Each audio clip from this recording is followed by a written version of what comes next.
Hi guys, I'm Robin. Welcome to my channel, The Jolly Jogger. Today I am talking all things Dublin City Marathon. Whoop whoop. I ran my second ever Dublin Marathon on the 26th of October, and I am excited to share some of the highs and lows with you guys. First of all, I'm going to start by saying one of the biggest lows was I was not sure I would make it to the start line because a few weeks before I was meant to start training for the marathon, I fell, and then a few days into training for the marathon, I realized that I'd injured myself quite badly. I had a hairline fracture in my right knee, and that kept me off my feet for a good part of September, which is like a month before the Dublin Marathon. So, training did not go according to plan. And when I was able to run again, I was very anxious and fearful that I would fall again. So it really didn't go well. And another thing is, I had to change my dreams and ambitions because I wanted to run the marathon in 3.5 hours, which would have been 10 minutes quicker than I did the Cork Marathon in June. I was really looking forward to doing it. I was going to put in the work. I was really hopeful, and that didn't happen. I had to just put that aside, and the main goal was to get to the start line, and then the second goal was to get to the finish line. So a lot changed from setting the goal to actually doing the race. And a part of me is quite okay with that. I think that I needed to run this race in a different way. I needed it to be more about the sport and the enjoyment rather than the ego of it all. And as much as it was crushing when I realized that I'd have to change my dreams and I'd have to change my goals and I would have to take it much slower than I wanted to, it was crushing, but it was also a learning curve because I think my time dealing with the injury taught me that I needed to be more appreciative of A, having the ability to run, and B, the mental clarity that running gives me, because it started becoming very competitive to me. Well, I was competing with myself, previous versions of myself. It became very competitive. It became all about time, and I want to be better, faster, stronger. And I kind of lost sight of why I do this. I do this because I love it. I do it because I do it because it's fun. It's not all about the personal bests. It's not all about the glory that I don't know, the kudos. It's not all about the Strava kudos. It's more than that. And I feel like I needed to learn that. Unfortunately, I had to learn it the hard way. But I'm grateful for the process. And I'm so glad that I made it to the start line of the marathon. I'm so glad that I managed to finish it. I'm so glad that I could make myself proud, not because of the time I ran it in, but because I ran it. And I ran it without fear. I ran it without anxiety. I just ran it. I enjoyed it. I was mentally strong. I was physically capable. And those are the things that actually matter. Not to say that personal best doesn't matter, time doesn't matter. It does, but there's a time and place for that. I'm not an elite athlete. I don't get paid to do this. I do this because I enjoy it. And I needed to go back to that. So the experience for me this time around was very different. The first marathon I ran, which was also the Dublin Marathon, I did that last year, October, and that for me was proving that I can. And the training process was very different from Cork. So it was a matter of, I had an idea that I didn't want to do it over 4 hours, but I didn't know what the marathon was all about because I'd never done it before. And I think you only really know it once you do it. And when I got into it, I realized, maybe under 4 hours won't be possible because it was really, really challenging. It was mentally grueling. Nothing could have prepared me for that. I did the training. It wasn't the best kind of training. It wasn't a variety of speed and distance. It was just me sticking to the distance, making sure that I can get the distance.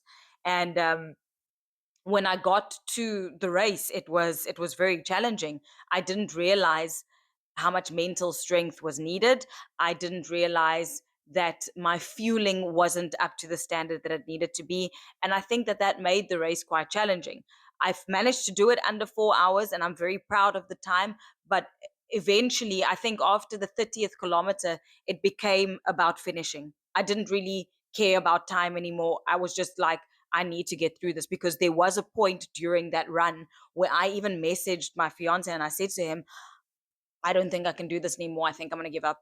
And that is so uncharacteristic of me, but I felt those feelings and it was that challenging. And there were many times that I stopped and I was like, I don't want to do this. And I felt so sorry for myself.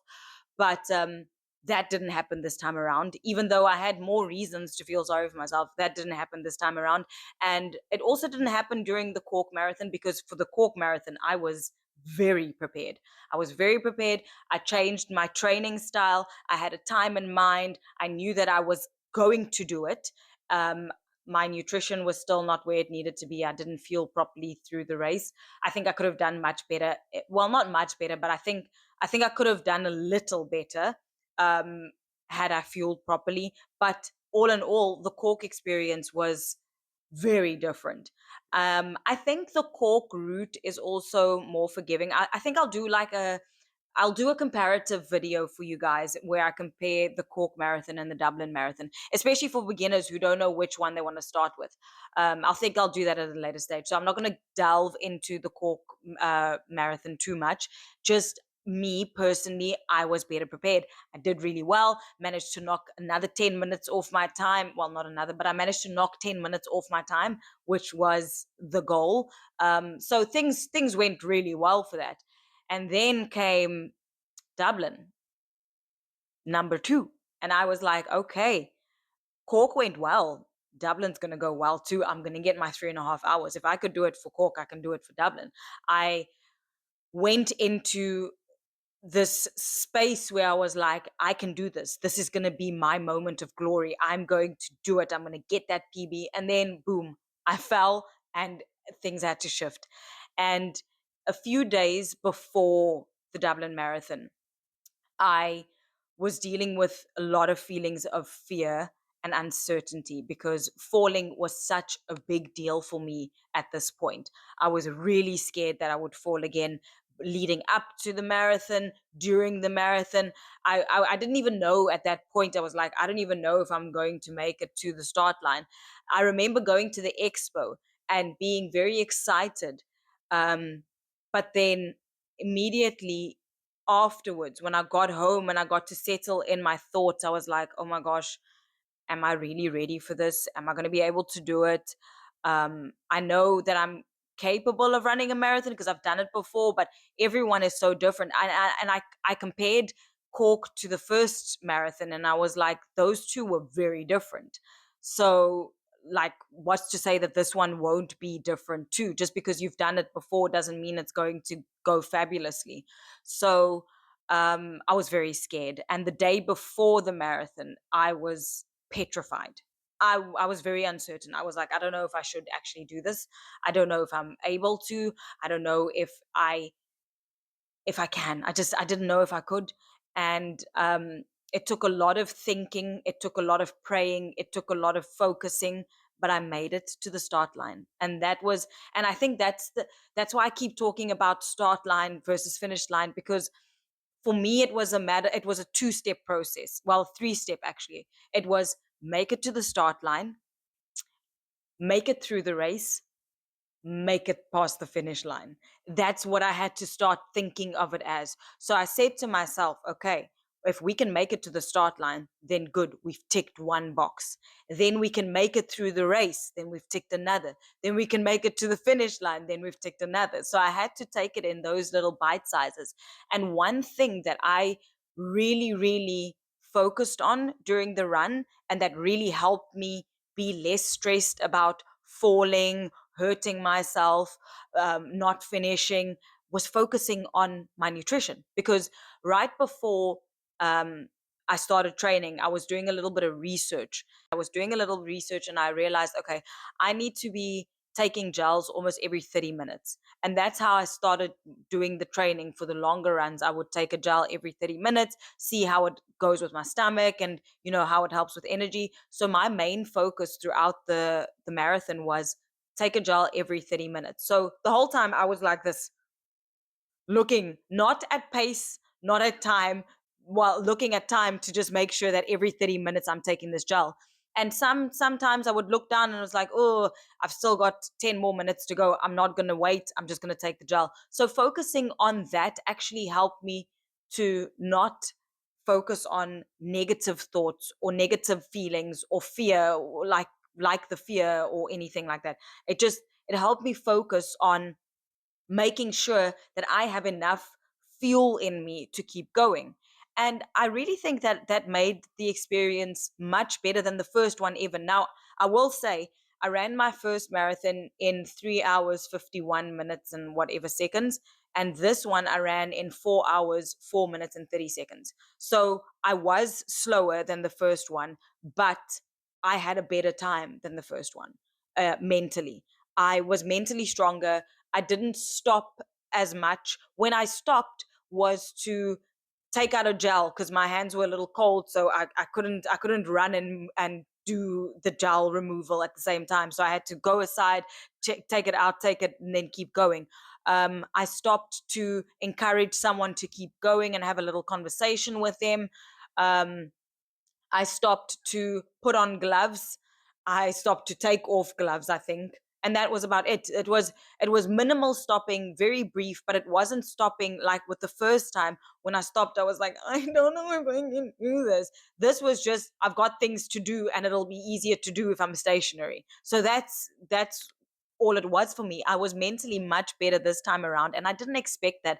But I think spending a lot of time in prayer and spending a lot of time in my thoughts definitely helped me with that, because I didn't have that the first time around. I didn't have the mental fortitude that I had this time.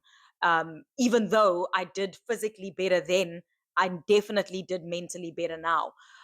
One thing I will say about this one was the weather was shocking. The weather was shocking. It was raining for most of the run and it was so cold. That's why I had to keep taking off my gloves and putting them back on. I would obviously, because I am moving, there are moments where I'm feeling a bit warm. So then it's like, oh, the gloves are too much. And then I have to put them back on and take them off, put them there on. But like, it was so wet. My glasses were misted up and wet for majority of the race. I'll share some of the photos that I took on the day. I'll post them on here so that you guys can can see what I actually looked like. And the weather was really bad, but we all managed to push through. The crowds, again, I don't know what it is, but people really come out and support. And I think the crowds were bigger this year than they were last year.